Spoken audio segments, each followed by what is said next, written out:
باللہ من الشیطان الرجیم بسم اللہ الرحمن الرحیم۔ حضرت مریم علیہ السلام کا قصہ چل رہا تھا کہ اچانک اپنی رہائش گاہ میں حضرت جبریل علیہ السلام کو انسانی شکل میں دیکھ کر گھبرا گئیں۔ جبریل علیہ السلام نے کہا کہ میں اللہ کا قاصد ہوں، جبریل ہوں، پریشان ہونے کی ضرورت نہیں ہے۔ تسلی ہو گئی، اطمینان ہو گیا۔ اور اس کے فوراً بعد جب بیٹے کی خبر دی تو پریشانی پھر پلٹ آئی اور بہت زیادہ پریشان ہو گئیں اور پوچھا کہ یہ کیسے ممکن ہے؟ تو بتایا گیا کہ اللہ تعالیٰ اس بات پر قادر ہیں، ایسے ہی ہوگا۔ تو اس سے اور زیادہ پریشان ہوئیں کہ یہ قوم یہود ہے، ان کے بیچ میں ان کو کیسے مطمئن رکھوں گی؟ تو اس پر بتایا گیا کہ ہم ایسی نشانیاں اور ایسے معجزے عطا کریں گے جس سے انشاءاللہ العزیز معاملہ صاف ہو جائے گا۔ اور یہ زمانہ حمل یہ بھی الفاظ سے معلوم ہوتا ہے کہ 9 ماہ پر مشتمل نہیں تھا، جیسے کہ حضرت مریم علیہ السلام کی نشو و نما کے بارے میں پہلے روایات میں گزرا۔ ایک روایت کے مطابق عام بچہ 15 دن میں جتنا بڑھتا ہے یہ 1 دن میں بڑھتی تھی، اور دوسری روایت میں 1 مہینے کا ذکر ہے کہ 1 مہینے میں عام بچہ جتنا بڑھتا ہے یہ 1 دن میں اتنی بڑی ہوتی تھی۔ تو اسی طرح ادھر جبریل نے پھونک ماری، ادھر اللہ رب العزت نے وہ وقت قریب کر دیا۔ اور الفاظ سے جو معلوم ہوتا ہے اس کی تفصیلات تو انشاءاللہ العزیز سورہ مریم کے اندر ہی جا کر ذکر کی جائیں گی، لیکن یہاں پر ولادت کے بعد حضرت عیسیٰ علیہ السلام کا بولنا، اس کا تذکرہ ہے، تو اس سے پہلے کی کوئی نشانی کا تذکرہ موجود نہیں ہے۔ اور یقیناً حضرت مریم جیسی حیا والی خاتون اس زمانے میں ویسے ہی دم گھٹ کر دنیا سے رخصت ہو جاتی، اس لیے یہ چند لمحوں کا معاملہ تھا۔ اور پھر حضرت مریم کو تسلی دی گئی کہ یہ بچہ بھی جو آپ کو دیا جا رہا ہے یہ معمولی بچہ نہیں ہے۔ اور یہود کی فطرت سے بھی یہی اندازہ ہوتا ہے کہ یہ چند لمحوں کی بات ہوگی کہ بچے کے بولنے کو بھی دیکھا، بعد کی نشانیوں کو بھی دیکھا، حضرت عیسیٰ علیہ السلام کی نبوت کے جتنے معجزات آگے آ رہے ہیں ان سب کو دیکھا، پھر بھی آخر تک وہ ان کی جان کے دشمن رہے۔ جب تک اپنے تئیں وہ ان کو پھانسی نہیں دے چکے اس وقت تک ان کو اطمینان نہیں ہوا۔ وہ تو اللہ رب العزت نے ان کو آسمانوں پہ اٹھا لیا اور انشاءاللہ قرب قیامت میں آئیں گے، اور پھر انہی یہود سے اور بنی اسرائیل سے ٹکر ہوگی اور اس وقت ان سب کو نیست و نابود فرمائیں گے۔ تو حضرت مریم کی تسلی کے لیے بتایا جا رہا ہے کہ یہ معمولی بچہ نہ سمجھیں، یہ بہت عظیم بچہ ہے۔ اور آگے پھر ان کی عظمت کے متعلق چند باتیں ذکر کی جا رہی ہیں تاکہ مریم کو اطمینان رہے۔ وَيُعَلِّمُهُ الْكِتَابَ وَالْحِكْمَةَ کہ اللہ تعالیٰ ان کو قرآن کا اور سنت رسول صلی اللہ علیہ وسلم کا علم عطا فرمائیں گے، اور جب یہ دنیا میں آئیں گے تو ان کو قرآن اور احادیث کسی سے سیکھنے نہیں پڑیں گے، خود بخود ہی اللہ تعالیٰ یہ علم ان کو عطا فرمائیں گے اور اس کے مطابق وہ عمل بھی کریں گے اور امت سے عمل کروائیں گے اور فیصلے کریں گے۔ وَالتَّوْرَاةَ وَالْإِنْجِيلَ اور تورات اور انجیل کا علم بھی اللہ تعالیٰ نے ان کو عطا کیا، چنانچہ تورات کے بھی حافظ تھے اور انجیل کے بھی حافظ تھے۔ وَرَسُولًا إِلَىٰ بَنِي إِسْرَائِيل اور بنی اسرائیل کی طرف اللہ تعالیٰ ان کو رسول بنا کر بھیجیں گے۔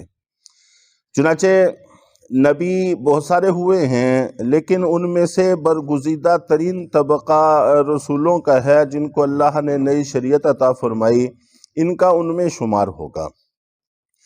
اور پھر بنی اسرائیل کا ذکر ہے کہ اللہ نے ان کو بنی اسرائیل کی طرف رسول بنا کر بھیجا ہے، پورے عالم کی طرف رسول بنا کر نہیں بھیجا۔ چنانچہ آج بھی عیسائیوں کو چاہیے کہ وہ دوسری اقوام کو اپنے مذہب کی تعلیم نہ دیں، اور ان کی اپنی کتابوں میں یہ بات لکھی ہوئی موجود ہے۔ چنانچہ انجیل کے اندر ہے کہ ایک خاتون حضرت عیسیٰ علیہ السلام کے پاس آئی اور کہا کہ مجھے کچھ تعلیم کریں۔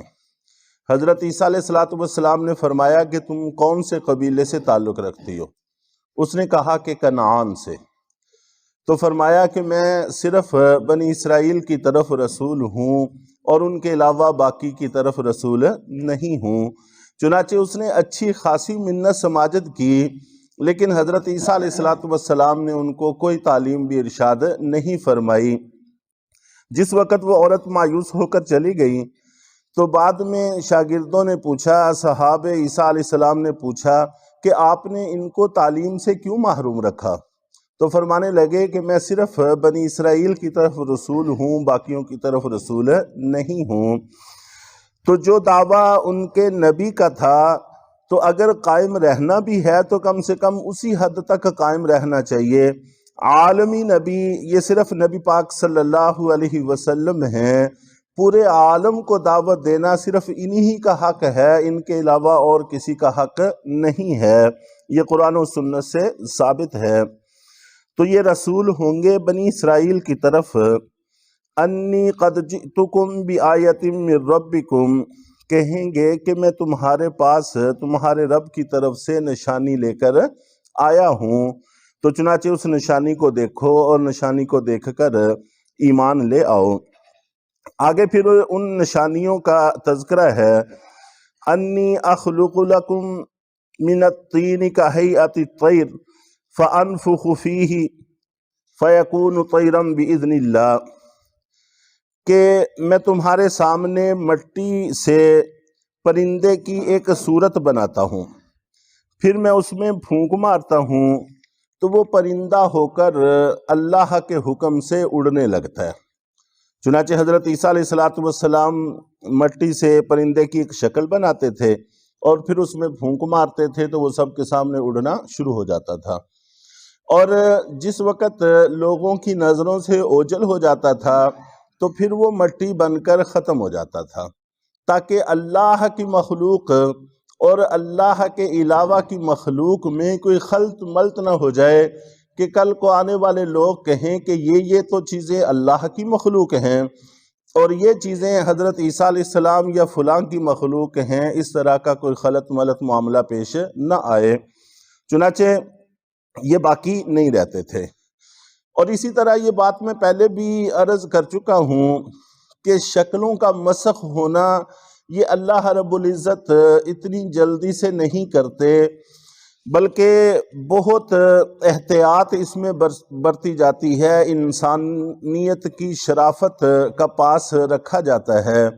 یہ روز کوئی نہ کوئی تصویر نیٹ پر موبائلوں میں جو سامنے آتی رہتی ہے، یہ سارا کا سارا دجل ہے، جھوٹ ہے، فریب ہے، کبھی بھی اس پر یقین نہیں کرنا چاہیے۔ تصویر کو دیکھ کر ہی ان کے اندر کی خرابیاں سمجھ میں آتی ہیں کہ وہ قوم کا ذہن کس طرف لے کے جانا چاہتے ہیں، تو اس لیے ایسی چیز کو نہ دیکھنا چاہیے اور نہ ہی آگے کسی کو بھیجنا چاہیے، یہ کوئی کسی صورت بھی درست اور جائز نہیں ہے۔ یہ ایک طبقہ ہے جو شروع سے ہی مختلف شکلوں مختلف صورتوں سے لوگوں کو گمراہ کرنے کی کوشش کرتا رہتا ہے، اس سے پرہیز کرنا چاہیے۔ اور اللہ رب العزت جب بھی کسی کی شکل مسخ کرتے ہیں تو وہ 3 دن سے زیادہ زندہ نہیں رہ سکتا، تو ہمارے ہاں اس کو تماشا بنا لیا جاتا ہے اور سال ہا سال تک وہ سلسلہ چلتا رہتا ہے اور ہم لوگ اس دھوکے میں پھنسے رہتے ہیں، اس سے گریز کرنا چاہیے۔ وَأُبْرِئُ الْأَكْمَحَ وَالْأَبْرَصَ، اور میں ٹھیک کر دیتا ہوں مادرزاد نبینے کو اور کوڑ کے مرض والے کو، وَأُحْيِي الْمَوْتَى اور مردہ کو زندہ کر دیتا ہوں، بِإِذْنِ اللہ اللہ کے حکم سے۔ تو یہ بھی بڑی بڑی نشانیاں ہیں۔ وَأُنَبِّئُكُمْ بِمَا تَأْكُلُونَ وَمَا تَدَّخِرُونَ فِي بُيُوتِكُمْ اور میں خبر دے دیتا ہوں تم کو ان چیزوں کی جو تم کھا کے آتے ہو اور ان چیزوں کی تو جو تم اپنے گھروں میں بچا کے رکھ لیتے ہو۔ إِنَّ فِي ذَلِكَ لَآيَةً لَكُمْ إِن كُنتُم مُؤْمِنِينَ یقیناً اس میں تمہارے لیے بڑی نشانیاں ہیں اگر تم ایمان لانا چاہو۔ تو ان نشانیوں سے متعلق انشاءاللہ مختصر سی گفتگو مزید کر کے پھر بات کو آگے چلائیں گے۔ اللہ تعالی ہم سب کو راہ راست پر چلنے کی توفیق عطا فرمائے۔